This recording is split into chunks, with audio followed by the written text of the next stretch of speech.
மகளிர் சமுதாயத்தை சார்ந்த அனைவருக்கும் மகளிரின் நலன்களை போற்றி பாதுகாக்க விரும்பும் அனைவருக்கும் பேராசிரியர் முனைவர் கீதாவின் அன்பான பணிவான வணக்கம். இன்னும் கொஞ்ச நாளையில் நியூ இயர் வரப்போகுது. அப்புறம் February 14 வரும். அப்புறம் March 8 விமென்ஸ் டே வருகிறது. இந்த உமன்ஸ் டேனா நான் பார்த்துருக்கேன் சார். சில கல்லூரிகளில் பேப்பர்லலாம் வரும், இந்த கல்லூரியில் மகளிர் தின கொண்டாட்டங்கள், அந்த கல்லூரியில் ஆய்வாளர் மகளிர் தின கொண்டாட்டம், நீதிமன்றத்தை ஜட்ஜி மகளிர் தின கொண்டாட்டத்தில் விளக்கேற்றி வைத்தார் அப்படின்னு சொல்லிட்டு நான் நிறைய கல்லூரிகளில், பள்ளிகளில், மருத்துவமனைகளில் கொண்டாட்டமான ஒரு நிகழ்வாய் மகளிர் தினத்தை பார்த்து கொண்டிருக்கின்றேன். ஆனால் இந்த மகளிர் தினம் என்பது எதற்காக உருவாக்கப்பட்டது, இந்த மகளிர் தினம் என்பது எதன் அடிப்படையில் தோன்றியது, இந்த கருத்துக்களை ஆராய்ந்து பார்த்தோமானால் மகளிர் தினம் என்பது கொண்டாடுவதற்கு உரியது அல்ல, நாம் வருத்தப்பட வேண்டிய ஒன்று. இது 1870 வாக்கில் தான் பல வெளிநாடுகளில், முக்கியமாக சோவியத் இந்த புரட்சி தோன்றும் நாடுகள், ரஷ்யா, பிரான்ஸ், இந்த மாதிரி நாடுகளில் பெண்கள் ரொம்ப நசுக்கப்பட்டாங்க, பெண்களுக்கு ஊதியங்கள் மிக குறைவாய் கொடுக்கப்பட்டது அப்படிங்கிறதுனால இந்த போராட்டங்கள் வெடித்தது. பெண்களே சேர்ந்து போராட்டங்கள் வெடித்தது. சரி, இனிமேலுக்கு பெண்களுக்கு நாங்கள் ஊதியத்தை ஏற்றி தருகிறோம் அப்படின்ற அந்த ஒரு பாயிண்ட்டை அந்த ஒரு இலக்கை பெண்கள் ஏற்றினார்கள். ஆனால் இன்றைக்கும் ஒரு கொத்தனார் வேலையை எடுத்துக்கோங்களேன், ஒரு சித்தார் 1000 கல்லை உள்ளே தூக்குறாங்கன்னு சொன்னால் அவங்களுக்கு நம்ம ஒரு பெண், அவங்களுக்கு நம்ம கொடுக்கக்கூடிய சம்பளம் 550 ரூபா, சரிங்களா? ஒரு டிப்ஸுன்னு கொடுத்தா கூட ஒரு 600 ரூபாய். ஆனால் அதே கல்லை ஒரு ஆண் உள்ள தூக்குனா அவன் கேட்குற சம்பளம் 850 ரூபாய், அவனுக்கு டிப்ஸுன்னு போனால் 900 ரூபாய். என்னது இது? கல்லோட எண்ணிக்கை ஒன்று தான், அவர்கள் நடக்கக்கூடிய தூரமும் ஒன்று தான். அப்போ இங்கே சமத்துவம் இருக்கிறதா ஒரு ஆணுக்கும் ஒரு பெண்ணுக்கும் அப்படின்னு நீங்கள் பார்க்கணும். சரி, மகளிர் தினம் கொண்டாடக்கூடிய ஒரு சுச்சுவேஷன் இன்றைக்கி இந்த சொசைட்டியில் இருக்கா? நம்ம நாடுனே கிடையாதுங்க, ஓவரால் வேர்ல்டு. இந்த சொசைட்டியில் இன்றைக்கி மகளிர் தினம் கொண்டாடக்கூடிய ஒரு சூழ்நிலை இருக்கிறதா? நம்ம ஏதோ அப்பப்போ சில பெண்கள் பாலியல் ரீதியாவோ அல்லது வேறு ஏதேனும் ரீதியாவோ பாதிக்கப்படுறாங்க, மரணத்தை எய்துகிறார்கள் என்றால் அது அந்த நேரம் ஒரு 10 நாளோ ஒரு மாதமோ மீடியாக்கள் அதை பெருசுப்படுத்துகிறது. இந்த விஷயங்கள்லாம் பெருசாக வெளியில் பேசப்படுவதற்கு என்ன காரணம்னு சொன்னாக்கா, இன்றைக்கி சோஷியல் மீடியா டெவலப்பிங், ரெண்டாவது எல்லார் கையிலையும் தொடுதிரை ஃபோன் இருக்கிறது, அதனால தான் இந்த விஷயங்கள் பெருசாக பேசப்படுச்சு. ஆனால் இது இன்றைக்கு தான் இந்த மகளிர் வன்கொடுமைகள் எல்லாம் நடக்கின்றதா அப்படின்னு கேட்டால் கிடையாது. இதற்கு யாரெல்லாம் காரணம் என்றால், இந்த சமுதாயம் ஒரு காரணம் என்றால், சட்டம் ஒழுங்கை கையில் வைத்திருக்கக்கூடிய நபர்களின் அலட்சியத்தன்மை ஒரு முக்கிய காரணமாக இருக்கிறது. சரி, நம்ம என்ன இப்போ சொல்ல வரீங்க அப்படின்னு கேட்டாக்கா, இப்போது கொல்கத்தா டாக்டர் விவகாரம் எல்லாருக்கும் தெரிந்த ஒன்று, இப்போ சமீப காலமாக பேசப்பட்ட ஒன்று. இதே ஒரு 8 ஆண்டுகளுக்கு முன்னாடி நிர்பயா பாலியல் வழக்கு, டெல்லியிலே ஒரு ஓடும் பேருந்திலே ஒரு மருத்துவ மாணவி பாலியல் ரீதியாக மிக சித்திரவதைகளை எல்லாம் அனுபவித்து இறந்து போனாங்க. அந்த வழக்குக்கு 7 ஆண்டு காலம் கழித்து அதில் ஒருவர் சிறார், அதனால் அவரை சீர்திருத்த பள்ளிக்கு அனுப்பணும்னு சொல்லி அவரை மட்டும் விடுதலை பண்ணிவிட்டு பாக்கி 4 பேர், ஒருவர் தற்கொலை செய்து கொண்டார், பாக்கி 4 தூக்கிவிட்டார்கள். 7 ஆண்டு காலம் அவரது பெற்றோர் போராடி, ஆனால் எல்லோருக்கும் பெற்றோர்கள் போராடக்கூடிய நிலையிலோ யாரேனும் ஒருவர் போராடக்கூடிய நிலையிலோ இல்லை. இப்போ ஜெய்பீம் படத்தில் வர்ற மாதிரி அந்த சந்துரு என்கின்ற வழக்கறிஞர் எல்லா பெண்களுக்கும், செங்கேரி போன்ற எல்லா பெண்களுக்கும் கிடைக்கின்றார்களா என்றால் கிடையாது. ஏதோ சினிமாக்களில் கிடைக்கிறது. உண்மையாகவே நீதிபதி சந்துரு ஐயா அவங்க இருந்தாங்க, ஆனால் எல்லாரும் அது போல இருக்காங்களான்னு கேட்டால் கிடையாது. பெண்கள் இன்று தன் வாழ்க்கையை வாழ்வதற்கே போராடி கொண்டிருக்கும் பொழுது எத்தனை பெண்கள் உயிரை விட்டுக்கொண்டு தான் இருக்கின்றார்கள் இந்த உலகம் முழுவதும். சரி, கல்கட்டாவில் தான் நடந்துச்சு, வேற எங்கேயும் நடக்கலையா? நடக்குது. அப்படி நடந்தால் அங்கு குற்றம் செய்பவர்கள் யார் யார் என்பதை சட்டம் உற்று நோக்குகிறதா அப்படிங்கிற ஒரு கேள்வியை நான் முன்வைக்கின்றேன். இன்றைக்கி நான் LLB முடிச்சிருக்கேன் சார், இன்னும் கொஞ்ச நாளையில் நான் ஒரு வழக்கறிஞராக பார் கவுன்சில் உள்ளார போவேன். அதனால தான் இந்த சட்டம் ஒழுங்கு என்ன சிறப்பில் இருக்குது, அந்த சட்டம் ஒழுங்கை கையில் வைத்திருப்பவர்கள் என்ன சிறப்பில் இருக்காங்க அப்படிங்கிறதெல்லாம் நான் உற்று நோக்கி கொண்டிருக்கின்றேன். அதனால தான் என் ஆதங்கத்தை நான் வெளிப்படுத்தி கொண்டிருக்கின்றேன். சரி, நம்ம நாட்டில் தான் இப்படி ஒரு இந்து நாடு, இங்கே பொதுவாக நமக்கு சார் புறத்திணை இந்த புறம் சார்ந்த செய்திகள், இந்த அடிதடி, இதெல்லாம் நமக்கு பிடிச்ச விஷயம் இந்தியாவில் அப்படின்னு நம்ம சொல்கிறோன்னு வச்சுக்கோங்களேன். அரபு நாடுகளில் பெண்கள் வெளியவே வருவது கிடையாது. அந்த பெண்கள் அதிகமாக அந்த நாளையில் இங்கே ஒரு ஆப்கானிஸ்தான் போன்ற முகமதியர் நாட்டில் இந்த ஃபர்குண்டா அப்படிங்கிற ஒரு பெண் ஒரு 7 ஆண்டுக்கு முன்னாடி நினைக்கிறேன், எந்த ஒரு தவறுமே செய்யாமல் ஒரு திருடனின் தூண்டுதலால் 150 நபர்கள் சேர்ந்து அடித்து கொண்டனர்.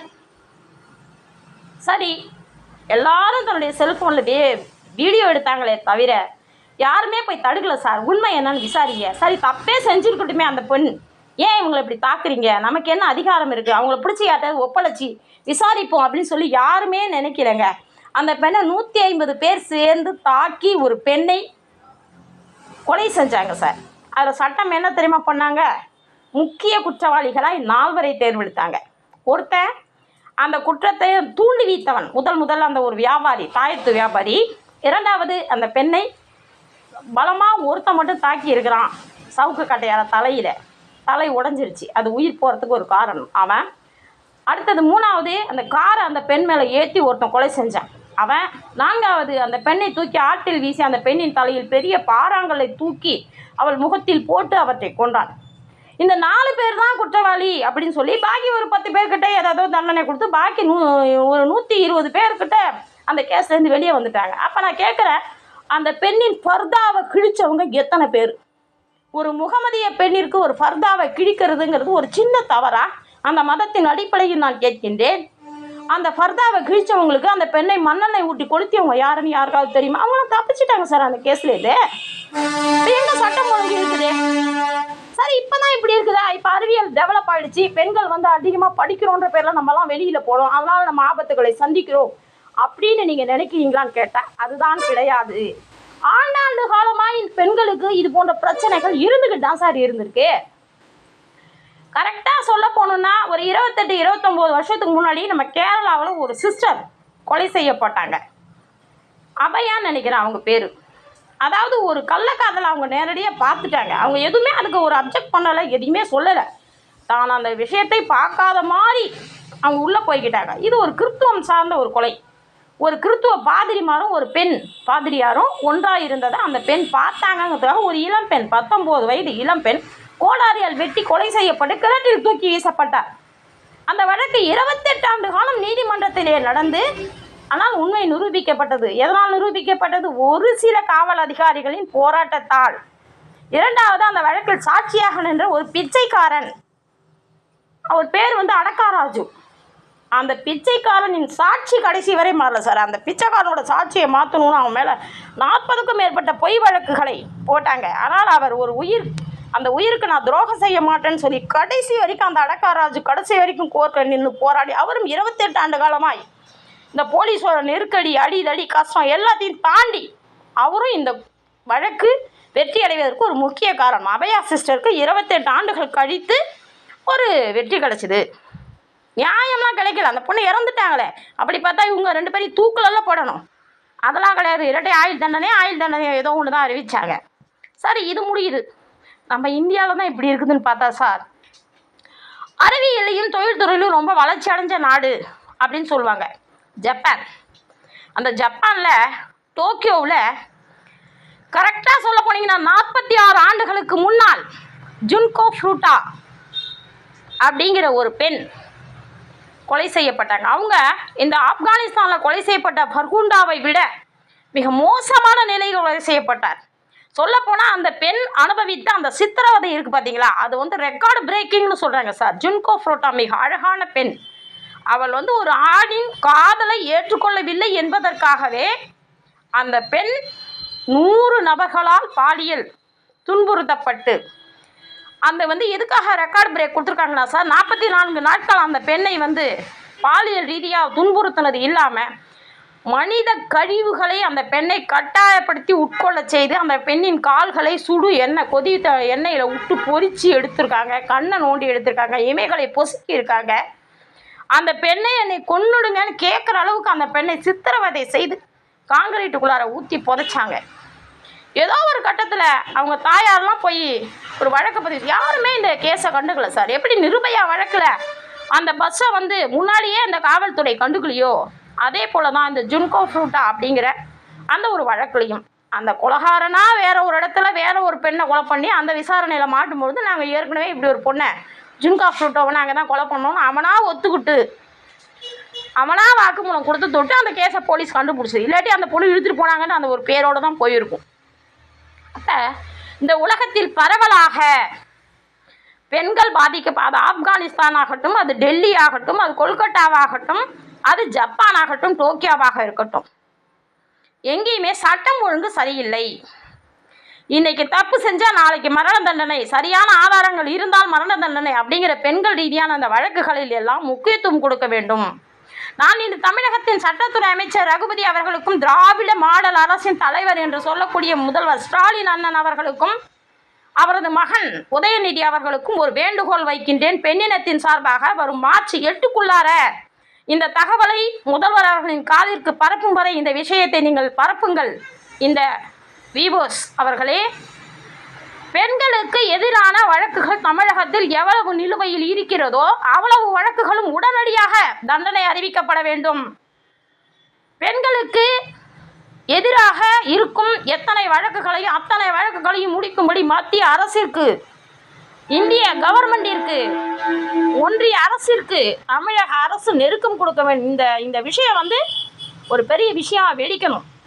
இந்த அறிவிப்பு வந்துருச்சுனால் நீங்கள் மகளிர் தினத்தை முடிஞ்சால் கொண்டாடுங்க சார். இந்த விஷயத்தெல்லாம் நீங்கள் கேள்விப்பட்டதுக்கப்புறம் மகளிர் தினம் கொண்டாடுறீங்கன்னு சொன்னால், பெண்களே, உங்களை விட முட்டாள்கள் யாரும் கிடையாது.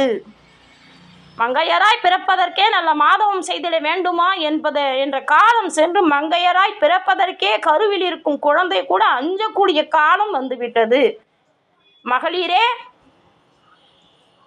சிந்தித்து செயல்படுங்கள். சட்டம் ஒழுங்கை சரி செய்யும் கடமை நமது கையிலும் இருக்கிறது. அதனால் இந்த விஷயத்தை பரப்புங்க. சட்டத்துறை அமைச்சர் ரகுபதிக்கு பரப்புங்க. என்ன பேசுகிறாங்கன்னு பார்ப்போம். ஓகேங்களா? நன்றி.